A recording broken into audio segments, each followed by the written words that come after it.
బంగ్లాదేశ్ ప్రధాని షేక్ హసీనా తన పదవికి రాజీనామా చేశారు. షేక్ హసీనా రాజీనామా చేయాలంటూ గత కొంతకాలంగా విద్యార్థులు భారీ ఆందోళన చేపట్టారు. ఆదివారం చెలరేగిన అల్లర్లలో 100 మందికి పైగా చనిపోయారు.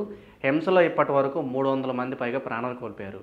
శాంతి భద్రతలు అదుపు తప్పడంతో వెంటనే పదవి నుంచి తప్పుకోవాలని షేక్ హసీనాకు బంగ్లా సైన్యం డెడ్లైన్ విధించింది.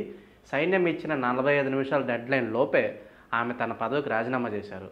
రాజీనామా ప్రకటనకు ముందు షేక్ హసీనా ఢాకా ప్యాలెస్ నుంచి తన సోదరితో కలిసి సురక్షిత ప్రాంతానికి బయలుదేరినట్లుగా సోమవారం నివేదిక అయితే వచ్చింది. బంగ్లాదేశ్ నుంచి పారిపోయిన షేక్ హసీనాకు భారత్లో ఆశ్రయం లభించింది. హసీనా ఢాకా నుంచి అగర్తలాకు ప్రయాణమయ్యారు. హసీనా ఇంటి దగ్గర సైన్యం గట్టి భద్రతా ఏర్పాట్లు చేసినప్పటికీ ఆందోళనకారులు అక్కడికి చేరుకుని రాళ్లు రువ్వారు. దీంతో పాటు ప్రధాని కార్యాలయానికి నిప్పుపెట్టారు. బంగ్లాదేశ్లో తాజా పరిస్థితుల నేపథ్యంలో శాంతి భద్రతల విధుల నుంచి పోలీసులను తప్పించి ఆర్మీ ఆ బాధ్యతలను చేపట్టింది.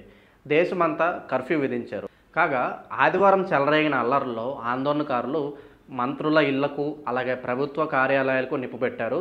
ప్రభుత్వ ఉద్యోగాల్లో బంగ్లా అమరవీరుల కుటుంబాలకు రిజర్వేషన్లు కల్పిస్తూ ప్రధాని షేక్ హసీనా తీసుకున్న నిర్ణయం చిచ్చురేపింది.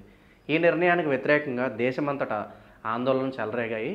ఆదివారం ఆందోళన మరింత ఉద్రిక్తతకు దారితీసింది. దాదాపు 100 మంది వరకు దేశవ్యాప్తంగా ఆదివారం జరిగిన ఘర్షణల తర్వాత హసీనా రాజీనామా చేయాలని ఒత్తిడి తెచ్చేందుకు దేశవ్యాప్తంగా కర్ఫ్యూను ధిక్కరిస్తూ విద్యార్థి సంఘాలు రాజధాని ఢాకాకు మార్చ్ను పిలుపునిచ్చారు.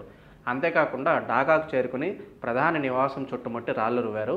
పరిస్థితి మరింత ఉద్రిక్తంగా మారడంతో హసీనా తన పదవికి రాజీనామా ప్రకటించారు.